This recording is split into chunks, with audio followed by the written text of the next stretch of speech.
And I would remember to record. Awesome. So this will be recorded too. So if there's any information later that you guys want to go back and look at. But like I said, we'll get started around just about a minute or so. So hang tight.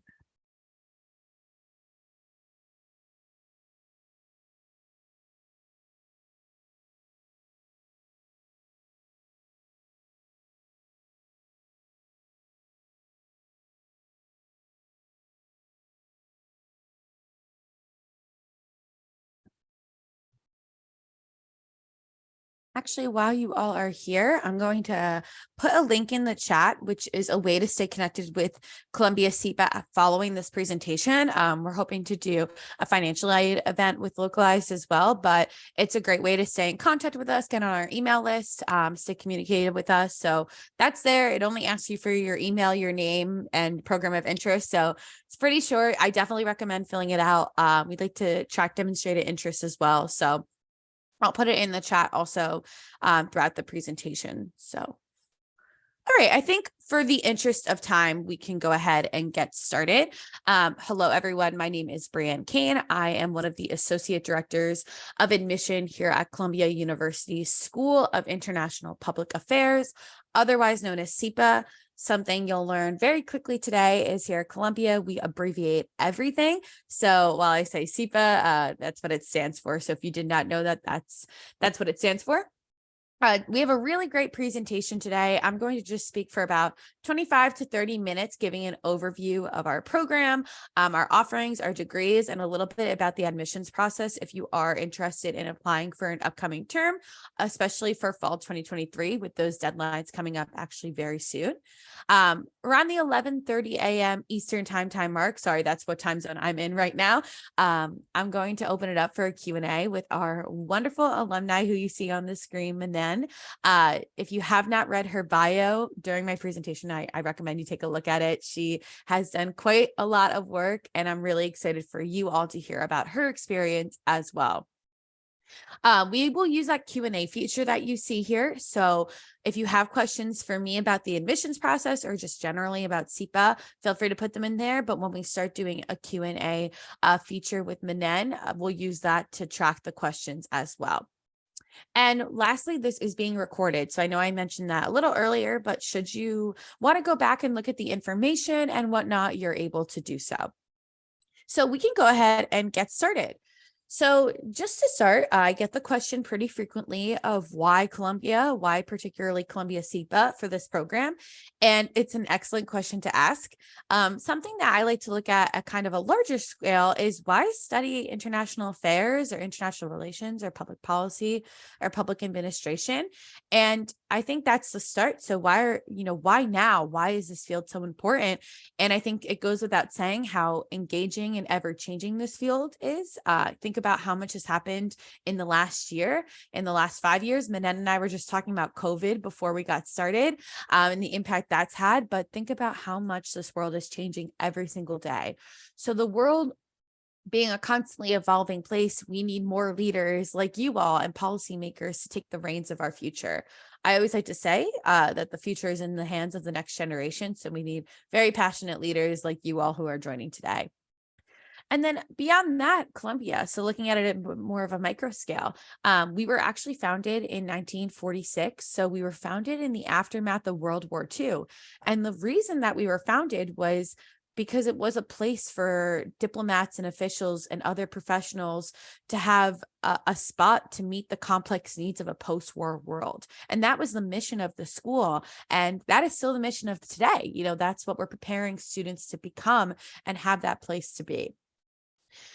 When people are asking me why SEPA, why should I be interested in here? I think I'm not somebody who really likes to go off statistics, but one I do like to share is that we are recognized as one of the most global public policy schools. In fact, in March 2021, we were recognized as the #1 international global policy school by U.S. News World Report in its 2022 best school rankings. But I think what's really important, and I'm sure Menan will talk about this later, is what you get out of a Columbia SEPA degree. And 3 points that I particularly like to highlight are the city, our location being in New York City, the choice, the flexibility, and our interdisciplinary approach to our academics, and the connections that you'll have beyond a SEPA education and the ones that you meet in the classroom. So just to kick it off, New York City. So if you've never been to New York City, if you've been maybe once or twice, maybe it's on your Pinterest board of a place you want to go to. I think that New York is a global hub with unparalleled opportunities. I'm a little biased in saying that I think it's the epicenter of the world. And why come to New York for public affairs and international relations? Well, think about all that there is to offer here. Think about the global leaders that are coming in and out of New York City on a daily basis, the access of some powerhouse organizations like the United Nations, or even some local national NGOs that are just right around the corner from us. The breadth and depth of New York City in terms of a truly and global diverse environment you will find as well. In 2022, our commencement speaker was Linda Thomas Greenfield, who is the U.S. ambassador to the UN. Having the access of her coming to speak to our students and wish them well into an engaging field of public service, I think is, awesome.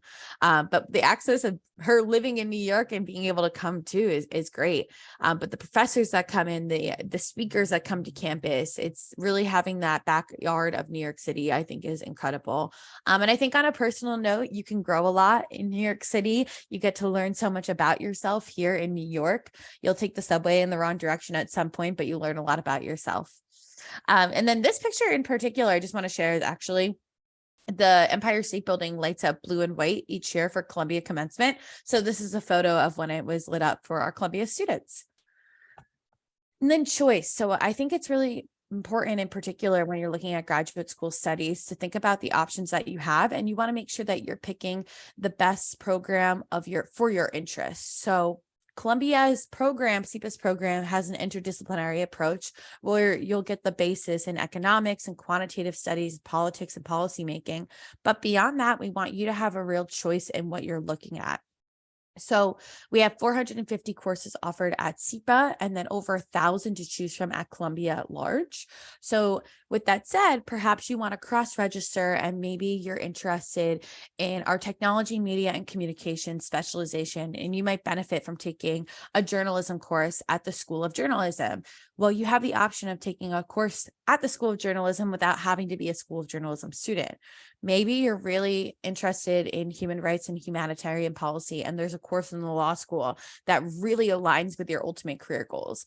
You're able to cross-register and take a course at the law school. So this is a really big for students. They really like having that option and flexibility, and we want that for your time here in graduate school. Beyond that, we also have 17 Columbia dual degree options, meaning you could do 2 degrees at Columbia at an expedited pace. So for example, if you wanted to do an MIA and a JD with the law school, it would be done in 8 semesters rather than 10 semesters.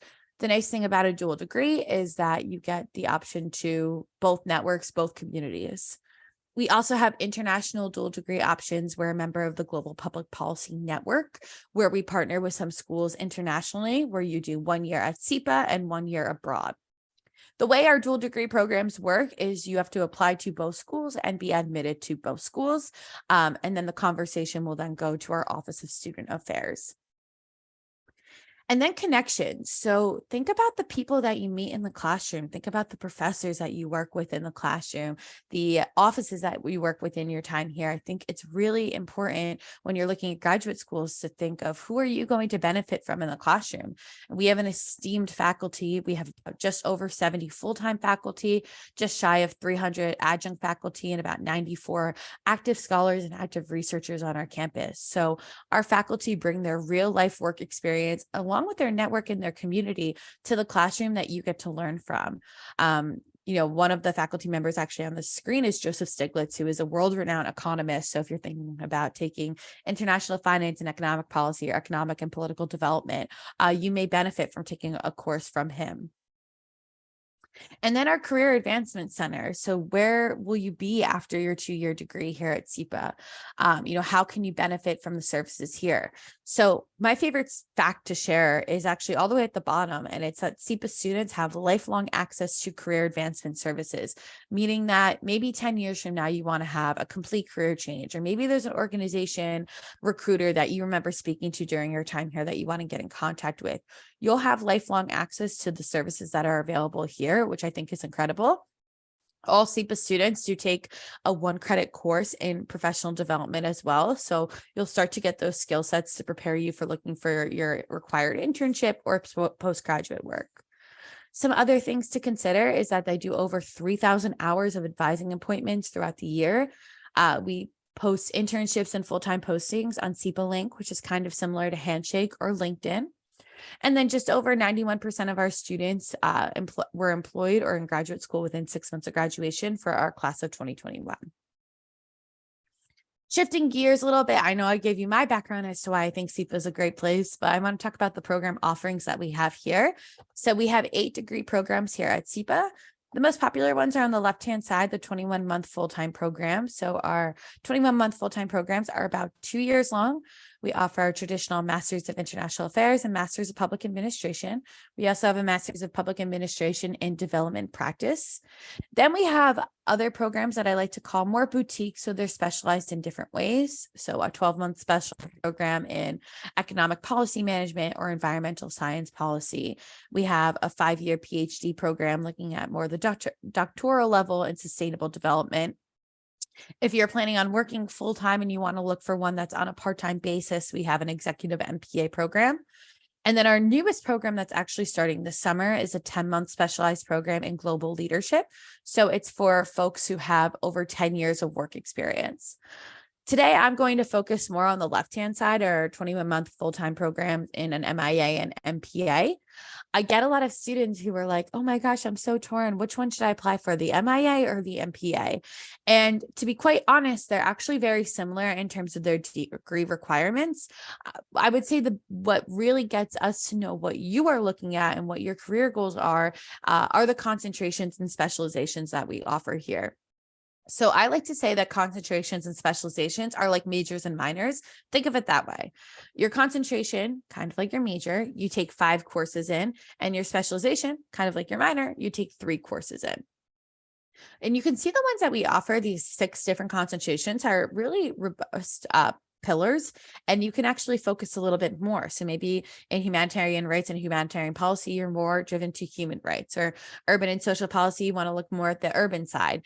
But these concentrations have a lot of breadth and depth in it. So what my one recommendation is to certainly take a look at the program offerings within each one of the concentrations and specializations. The nice thing about these, I'm going to go to the specializations, is that there's no perfect combination, right? They all work with one another. They work in tandem with one another. So it's not like you have to do, if you're doing international security policy, you have to do this one specialization. You can mix and match to whatever one works best for you. And once again, works best for your career goals. And when you're applying to SEPA, you do indicate a concentration and specialization. We also have regional specialization. So maybe there's a particular region that you're interested in studying during your time here. This is an option. One of our students in my office, who's a program assistant, is doing international security policy as their concentration and double specializing in international conflict resolution and Russia and the former Soviet states. So if you want to tag on the regional specialization, that is an option for you as well. I know I highlighted this a little bit earlier, but talking about the student body and how it is a true global and diverse student body, I want to talk a little bit more about that. So I know I said this earlier, I'm not so much of a big statistics person when it comes to our acceptance and admission and whatnot, but I do like to highlight a little bit of the averages because I get that question pretty frequently. So on average for our fall 2022 class, so students who just started here in September, the average age was about 27 with about 4 years of full-time work experience. And average GPA was about a 3.6 on a 4.0 American scale. We have just about 1,300 students here at SEPA representing 100 different countries and 50 native languages spoken at SEPA. So think about our International Affairs building, which is a 15-floor building. We have 100 countries represented and 50 native languages spoken, which is pretty unique. We are about 62% international students, so you really will learn from the community of students who are sitting next to you in classes. I always tell students, don't expect to have a traditional lecture style. You will learn so much from the backgrounds of the people who are sitting next to you, the cultures that they bring in, the diverse perspectives that they bring in as well. And then we have 24,000 alumni across 162 countries. So I always like to joke that it is, you're studying international affairs, but it kind of is a small world because you're bound to run into a SIPA alumni at some point of your career, since there are so many of them spanning globally around the world in 162 countries. And I always like to highlight finding your SIPA network. So because who says that graduate school needs to be all work and no play, right? We want to make sure that you find, your community through our diverse clubs and organizations that we offer here. So we have 35 different SIPA student clubs, and these can be based on a lot of things: politics, gender, identity, race. There's a lot of different backgrounds of our clubs, and they do a lot of active work on our campus. They do events like having external speakers, professional development. Our Columbia Organization for Energy and Environment just had a happy hour recently with alumni, which was pretty cool that they came. But there's a lot of events going on within our student organizations, which is wonderful. And now I just want to briefly switch gears before I wrap up to talk more about the admissions deadlines that we have here. So if you're joining today and you're thinking about potentially starting with us this upcoming fall, so late August, early September, I have our deadlines here. Maybe you applied and were admitted for spring 2023, which congratulations if you were. We have that deadline has obviously passed, and students are making their admission decision on whether they'll be joining us by the end of this week. But if you are looking at that fall 2023 deadline, those are active deadlines that are open right now. So as you can see, our early action deadline has passed, and the final deadline to apply to SIPA is February 5th. So you still have plenty of time. But you'll see that middle deadline, which is the SIPA fellowship deadline. What is that? SIPA fellowship is scholarship. So if you're looking to be considered for any SIPA scholarship, the last possible day you can apply for fall 2023 admission would be December 20th. Anytime after December 20th, you can still apply, but you won't be considered for SIPA fellowship. You'll see when you have a decision by and when you would need to submit an enrollment deposit to join us for the upcoming fall semester. Another question I get a lot is, what are we looking for when an application? What areas are you looking at? So I always like to say these are kind of like our four corners, our four pillars of what we look at during an admissions review. We are a holistic review, meaning we are looking at every single portion of the application to make a very thorough and well-rounded decision on the application that we receive. But these are some of the areas that stand out. So one, work experience, especially if it is relevant to the field, maybe working at a government agency, a nonprofit, a non-governmental organization, anything along the lines of that. Now, granted, we see students who have complete career changes, excuse me, where I've seen students who come from a background in engineering, and 10 years later, they want to switch careers to policy. When I'm reading an application like that, I'm looking at the skill sets that they have had and, grown and fine-tuned during their time in a different career, and how they'll bring that to this new work environment. Proven academic ability. So of course, we are looking at a strong GPA. Academic references also is included in that. We want to see that you'll be successful here in the classroom. Kind of hand in hand with that is also quantitative coursework. So I did allude to this a little earlier, but our interdisciplinary approach of curriculum does include taking courses in economics and statistics and financial management. So we do want to see that you have had exposure to quantitative studies, whether that's during your traditional undergraduate experience, whether you take the GRE or GMAT, maybe you've taken or gained those skills in your current field. We do want to see some proficiency in quantitative coursework.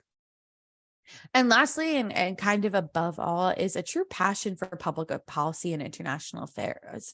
A commitment to wanting to study policy, I think is super important. It's something that I'm hoping to see in the application. Maybe it's in the essays, maybe it's in the academic references, but we really want to know how a SIPA education will help you to contribute to solving the biggest global challenges that we're facing today.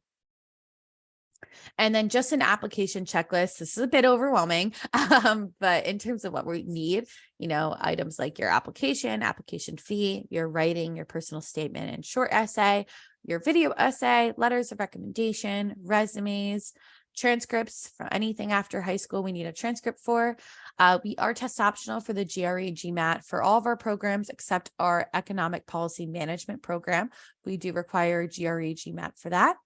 And we require the TOEFL IELTS if it's applicable to you. What that means is if English is not your first language, or if you went and to your undergraduate degree was not taught in English. So maybe you did your undergraduate degree somewhere in the United States. The course of instruction was English. We would not need a TOEFL IELTS. Maybe you did your undergraduate degree somewhere in China and the course of instruction was in English. We would not need a TOEFL or IELTS. So this is applicable if, once again, English is not your first language and if your undergraduate degree was not instructed in English.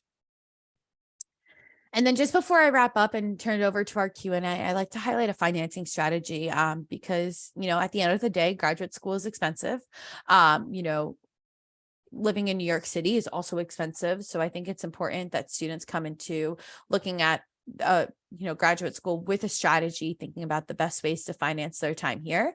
We do have a dedicated financial aid team here at SEPA, so they are here to help answer any questions that you may have about, financing your time here. But these are areas that I always like to mention. So one is yourself, if family, if they are helping you with your time here. SEPA fellowships and assistantships. So fellowships I mentioned earlier are scholarship opportunities. Assistantships are work opportunities on campus during your second year here. Student loans, they're direct, private, and public. International students can get private loans here in the US with an American co-signer. So you're able to do that. External scholarships. So I recommend looking at government-based scholarships, or we have a database on our website too with scholarships that are available. One thing I also want to note is with assistantships and fellowships, I get this question a lot, but are international students eligible for fellowships and assistantships here at SEPA? And the answer is yes. International students are just as eligible as domestic students. So keep that in mind. Kind of just a little bit more information on that. With the fellowships, there's no separate application that's required as long as you apply by the deadline of December 20th and indicate that you are interested in receiving fellowship here, then you will be considered. It does range in value. I always like to be very honest and transparent with it is very difficult to find a full scholarship, a fully funded scholarship at the graduate level, which is why I recommend the external scholarships as well. And they range in value. They're awarded based on merit and financial need. And then I know I highlighted assistantships, but this is for second year students. You can work on campus either as like a teaching assistant, a research assistant, a program assistant. In my office in admissions, we have 5 program assistants who work with us. And like I said, international students are just as eligible for these as domestic students. And lastly, all of our social media. So if you're not on social media, or maybe you are on social media, we're also on it too. My favorite thing to plug is our admissions blog. We are posting on there very frequently. Our program assistants and myself write blog posts. So I write a lot from my perspective of reading applications. Our program assistants write about being students here, what they would have changed in their admission process, and so on. So definitely feel free to stay connected with us on social media because we want to stay connected with you as well. And if you're not subscribed to the blog already, then that is my recommendation today. So I'm going to stop sharing my screen. I know I see a few more folks have joined us. So before I get started with the Q&A, I'm just going to also put that link in the chat. So if you want to stay connected with SEPA, after this presentation, you're more than welcome to. But I am super, super, super excited to get to talk with Menan, who is here. You can see her right on the screen, who is an alumni of the Columbia SEPA program. She graduated back in 2013.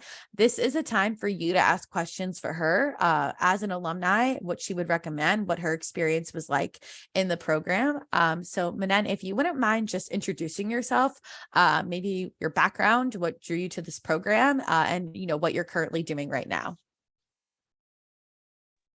Thank you very much for this introduction, and it's a pleasure to meet you all and be with you today. My name is Menan Omar. I'm based out of Cairo, Egypt. I work at the World Bank Group. I'm an operations officer at the International Finance Corporation, where I do a lot of policy work in Egypt, but also across the Middle East and North Africa. I'm an economist by training, and I started an internship in Geneva in 2009 that really made me think through what I really want to do. I got to work on a research project on climate change, and then I realized that I was more interested on the policy side of things, not just the pure research side of it. And so this is why I sought out a degree in public administration, and my concentration at CEPA was actually energy and environment. I don't do a lot of work on the climate agenda right now. I do have other topics that I cover, but that's definitely where it started. It was really an internship that inspired or triggered the interest in the climate agenda. And having had that experience at the international organization, I went back to Egypt and sought an opportunity at the Egyptian Ministry of Trade and Industry, just to also get the other side of the coin, right? So like an international organization, and then just to see how it's like to do the policy work at the government institution. I also did some other work with international organizations at academic institutions, and I realized that I really wanted to be somewhere at the intersection between the research and, the policy. So I also wanted that practical experience. And so this is why I sought that degree. And following the degree, I got a job actually in the US at an advocacy organization. And then for personal reason, I moved back to Cairo. And again, it was an opportunity to reflect. And I realized that, I still didn't want to be like a pure researcher. I still wanted to do something at the intersection of, like academia and like government and policy, and really trying to leverage the analytical skills that I've gained through my education to like inform policy. And so this is how I landed, this is why and how I landed my job with the International Finance Corporation, which I feel like has definitely allowed me to use my analytical skills and research skills, but also to like implement policy and influence policy, working with different stakeholders of the government and the private sector, international community. So it's definitely an exciting job, and I've been here for like 7 years now, and I'm loving it. And obviously, I'm happy to answer more specific questions and tell you a little bit more about my journey and my experience at CEPA for sure. Wow. Every time she starts, I read her background and I'm like, she's done so much, and now getting to hear it out loud, I'm like, oh my gosh. So thanks for sharing a little bit more. Folks, once again, if you have questions, feel free to put them in the chat. But while I wait for questions, I'll ask them on my end, because obviously I'm like a fangirl over here. I'm like, oh my gosh, you've done so much. So, you mentioned that after your internship, you thought that a degree, a master's in public administration, would be the next best step for you. So what drew you into, studying here in the US, and then what drew you to maybe New York and Columbia? Coming from the international side, it might have been scary, I guess, starting this process as an international student, looking at American schools, and then, coming to New York City, which is huge. Can you share a little bit more insight on your journey to America and New York City, and then particularly Columbia? Absolutely. Thank you for the question. So, first of all, like during the internship, I realized that if I really want to pursue a career at like an international organization, or even with like government, you really need a master's degree. So it was a prerequisite, more or less. It was expected. The competition is fierce, so you really need to distinguish yourselves. I actually started the degree at the London School of Economics, given that my background was in economics. So I try to build on that technical background, if I can refer to it as such, and started off the degree at LSE, which is a partner school. It's as Brian mentioned in the introduction, it's like a global public policy network. And so you're able to pursue a dual degree. That was not my intention at the beginning. I just, I got admitted at LSE. I was like, great, I've been to the US before. I studied in the US at UC Berkeley as an undergrad. So I was like, okay, I need to diversify my exposure a little bit. And so LSE seemed to be a fine option. I started off there, and then I realized that I think there is more to this program, right? It's not just like I felt that I can sort of complement my experience at LSE with a second year at CEPA. First of all, the exposure that you get in New York, as Brian mentioned in her introduction, you meet brilliant minds, not just the professors, but also your colleagues around you. They're all fantastic people with like amazing experiences, truly inspiring. It's truly humbling to be surrounded by so many people from all over the world, all really passionate about making a difference, right? And an impact on the ground. So that was one thing I really wanted to interact and engage with, that with the very diverse student body. And obviously the professors, there's a key difference between LSE and SIPA, is that a lot of the professors at SIPA are practitioners. So they have the practical experience as opposed to LSE. Many of them are actually stellar researchers, but the school is different. The way even it's a research-based university. The promotion of the professors is based on the quality of the research. SIPA has a more practical approach. And there is a strong focus on the capstone, strong focus on networking and meeting new people to gain on-hands experience. So to me, that was like complementing. I did the foundational courses at LSE, right, with like rigorous academic training that was complemented by this like on-hand sort of practical exposures at SIPA. And the third thing is that SIPA is like at SIPA, you really get to design your own program. You have so much flexibility, so you can take language courses. You can cross-register at like the law school, at the business school, any school you want, right? You have at least 5 courses that you can complete per semester. So thinking about it, it's like you can pretty much do anything you want, right? And I really wanted that flexibility. I thought if I want to specialize, and my specialization at the time was climate and energy, I don't want just to take 1 or 2 optional courses. I really wanted to dig deeper into the topic. And so SIPA felt like the natural right option to me. And so I saw, I'd give it a try. I'll apply to spend my second year at SIPA. If it works out, that will be a great company experience. And this way I got like my exposure to London, which is also a metropolitan city in Europe, right? And it's also has its own set of networks in the European community. And then if it does, then I'm going to go to New York and get a bit more like practical, on-hand sort of exposure to broader international community in New York City. And also, SIPA is pretty close to Washington, D.C., and a lot of the capstone projects and even there are like career conferences that are hosted in Washington, D.C. So even if you're not interested in the United States or the United Nations, you can still, it's an easy ride to go to D.C. and network there and meet people and start, forging these partnerships and networks.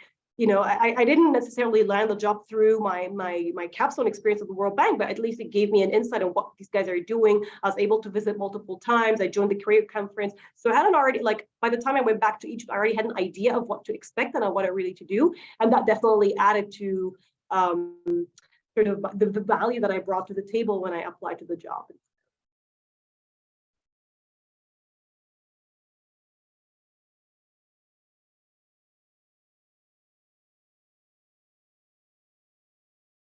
I can't hear you for some reason. I'm not sure if it's just me or.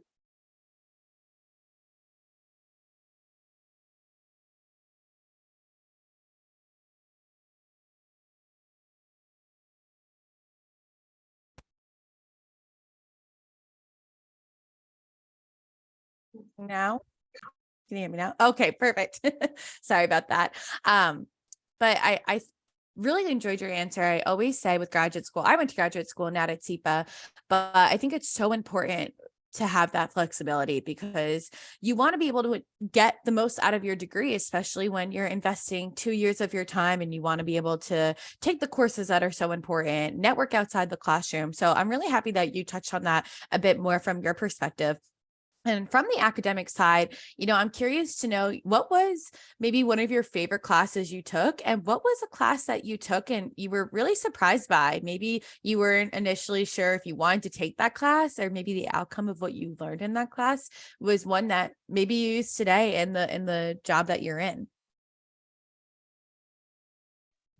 I think one of the courses I really enjoyed was the economics of energy, because I was curious, like, what would this course offer me? So it seemed to be that it was at the nexus of like economics and the field that I was really interested in. So I really enjoyed it. And what I really liked about the course is that the professor was a practitioner himself. He also was an economist by training, but then he also made that shift to be at that nexus of like sustainable development, energy, climate, and economics. So to me, that was like, wow, okay, I really want to, talk to this professor and learn more about how he made that sort of shift in his career. I also like the practical approach. So the assignments were essentially like a 1,000 word article that you would publish in The Economist, right? And you'd pick a topic. Every week we'd have a topic and you'd pick one and you just write like no longer than 1,000 words, right? And so it just really forced you to be concise and like really think about how you want to communicate technical knowledge to, someone who's not necessarily technical, and like convey it in like simple language, but also in a way that would influence policy, right? And that to me was an important skill to hone. And I really enjoyed the class. And I actually ended up working at the organization that he was working for. So he was not a full-time professor, obviously, like a lot of the professors at SIPA, they are doing their own thing. Then I'm also teaching. And that's what I really, really like at SIPA, that you get professors who have more than 15, 20, 30 years of practical experience. They really have a lot to tell you about what really happens in the real world. And we're not just like analyzing some models that nobody uses, but you're actually learning how you can do the work in real life. So it just happened. I mean, I obviously had to go through an interview process, even 4 rounds of interviews. But what I'm trying to say is that sometimes, you enroll a course, you get along, and you really enjoy it. You start talking to the professors, and they tell you, "Hey, we have an opening. Why don't you apply?" And so again, it's like really you have access to so many people, whether the professors, whether it's your colleagues, whether professors at other schools, even in New York City. There's so many international organizations, so many NGOs, so many companies, so many mixers. You sometimes it can be really overwhelming, right? It can be really too much, but you really need to be strategic and see how you can make the best out of that time in New York.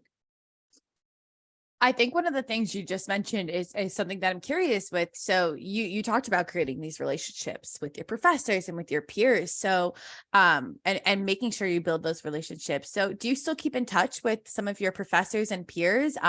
Do you ever run into them, SIPA alumni, in the field that you're in right now? I'm just curious. Absolutely. So I try my best to like stay in touch, even if it's just like an annual, email being like, happy New Year. It's been a productive year. Here are some of the key highlights. So I try to do that. I have some of my professors even on Facebook. When I'm back in New York, I try to reach out and we meet out. I mean, this is meet up, and this is how it works. With my peers, definitely. Actually, one of my really close friends at SIPA, she also did her first year at some other university, and so we were both dual degree students, really new. Starting our second year, we just went at orientation, and then we ended up taking a lot of the same courses. We're still in touch. She just got married last year, so I went to the wedding. We ended up both working for the World Bank, 2 different offices, but we're both at the World Bank group. So when there are like these big 4 where we all go to New York, we meet and be like, oh, we're like this little SIPA group, So it definitely does happen, and it's great because you feel like there is a sense of community. You have other people who share similar experiences like you, and it's definitely one of the greatest assets. Like I would say, my classmates are definitely some of the greatest assets that I've learned at SIPA. That's amazing. I love to hear that, going to weddings, meeting up. I think that those are experiences that last long beyond the classroom, as a perfect example of that. Absolutely. 10 years now. Yeah.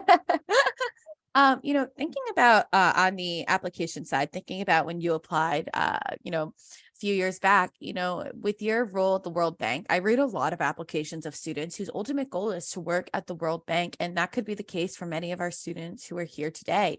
So what would be some of maybe a piece of advice that you have for students who ultimate career path is this when preparing their application, or maybe skill sets that you would recommend having, something maybe you would have told yourself a few years back when you were making, you were applying and thinking about a career in this field? That's a good question. Quite frankly, no one is going to test your technical knowledge. Like this is not a requirement. Like no one is going to tell you, okay, come and sit for like an exam or something. But if you do have a sectoral or a topical, expertise, that's always a plus.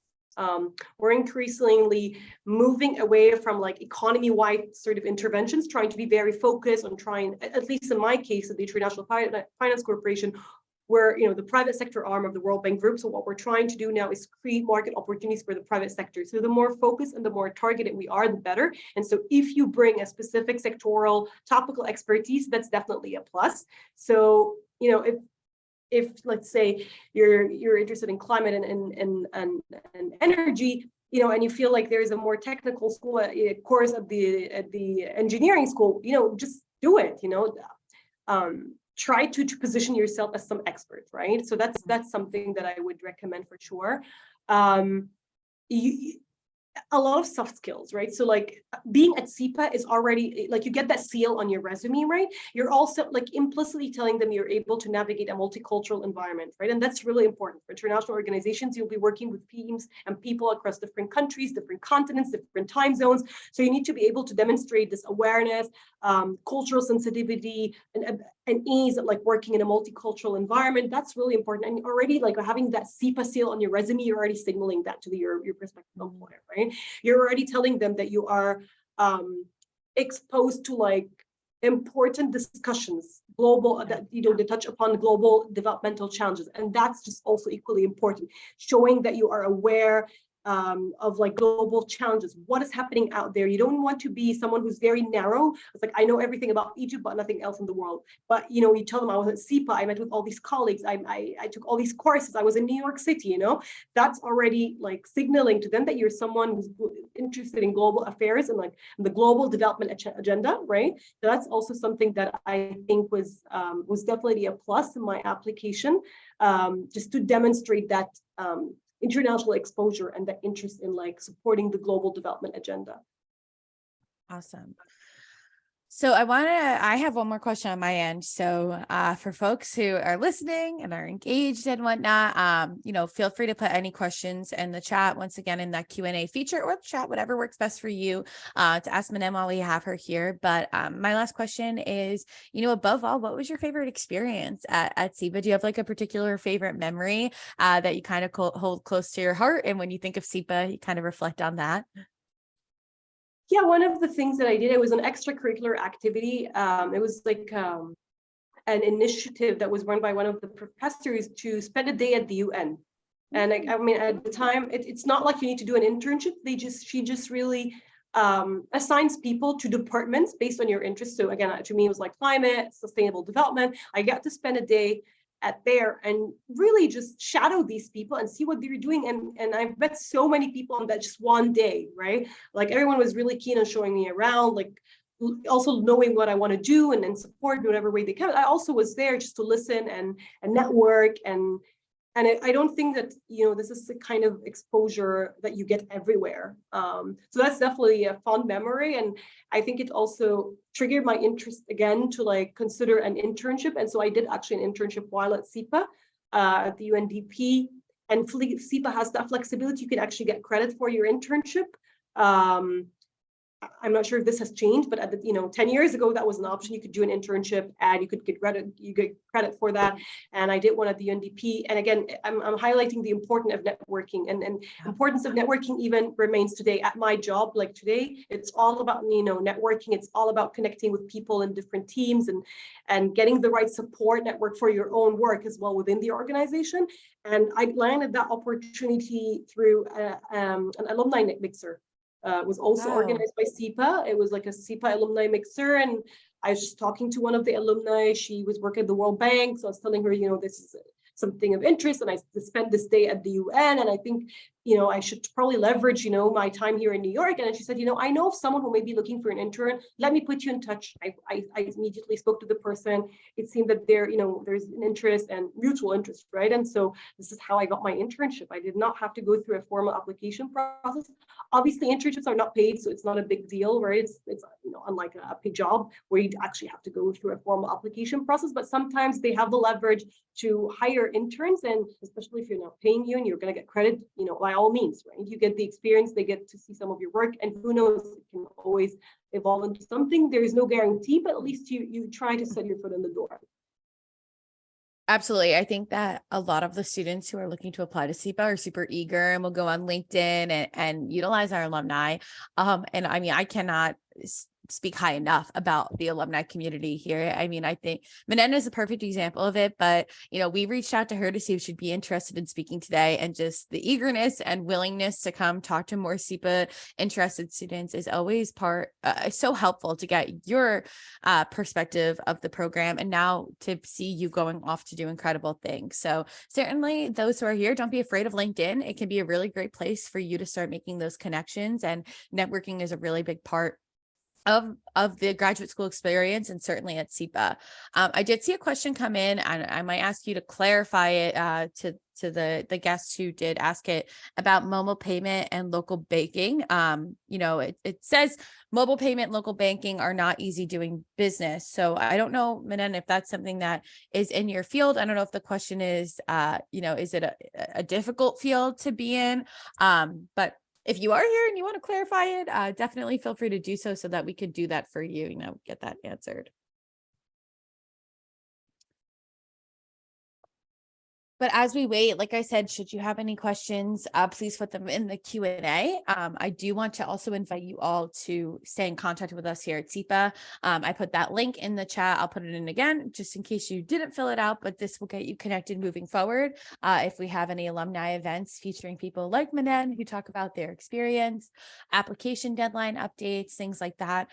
We are looking to do a financial aid session with Localized sometime, I think probably in the new year too. So certainly by filling that out, we'll have your contact information to be able to share it. With the application coming up, like I said, any questions, concerns, our email is here. We are here to help. I don't see any other questions coming in, so I think it's probably best if we wrap up early. I want to personally thank you all coming today. I know taking 45 minutes out of the day is a lot. I'm glad that you could come and learn a little bit more about SEPA, but also learn it from an alumni perspective. I want to thank Menan. Thank you so much for coming to share your perspective with students. I learned a lot from you, something that I'm very grateful to have maintained these relationships with the alumni community. And I hope that I can welcome you back to New York sometime soon, that we can see you back in the area. So thank you all for joining. This is being recorded. So like I said, if you want to come back and be able to view this recording in the next few days or weeks, this will be here. So thank you all for being here today. Good luck on the application process, and stay safe. Happy holidays, and have a great rest of 2022. Thank you, everyone. Thank you so much for having me today. It was a pleasure. Of course, a pleasure for us too. Thank you. Thank you. I'm going to stop this recording and I'll end the event.